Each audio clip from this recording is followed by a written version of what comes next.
Good morning, আমার নাম মাহমুদুল হাসান বড়িয়া। আমি অষ্টম শ্রেণীর একজন ছাত্র।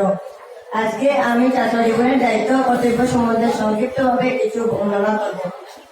সর্বপ্রথমে রবার্ট কেলিয়ারের ভাষ্যতে সাফল্য হল ছোট ছোট প্রচেষ্টার সামষ্টিক ফলাফল, যেটা শুরুটা ছাত্র জীবনে। শিক্ষার কোনো বয়স নেই। মানুষ আমৃত্যু পর্যন্ত শিক্ষা লাভ করতে পারে, তবে মানুষের সম্পূর্ণ জীবনকালকে ছাত্র জীবন বলে না। বিদ্যালয়, মহাবিদ্যালয় তথা বিশ্ববিদ্যালয়ের প্রাতিষ্ঠানিক শিক্ষা গ্রহণের সময়কালকে সাধারণত ছাত্র জীবন হিসেবে ধরা হয়। আর এই সময়কালটা আমাদের ভবিষ্যৎ নির্মাণের জন্য সর্বোৎকৃষ্ট সময়। আজকের শিশুরা এই ভবিষ্যৎ সময় দেশের দায়িত্ব নিজ কাঁধে তুলে নেবে।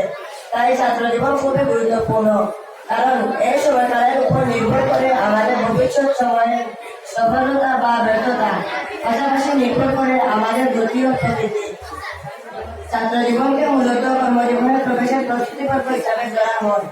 জ্ঞান অর্জনের ক্ষেত্রে আত্মনিয়োগে একজন ছাত্রের প্রথম তথা প্রধান কর্তব্য। সংস্কৃতে বলা হয় ছাত্রনং অধ্যয়নং সফ, অর্থাৎ অধ্যয়নে ছাত্রদের একভাবে তপস্যা হওয়া উচিত।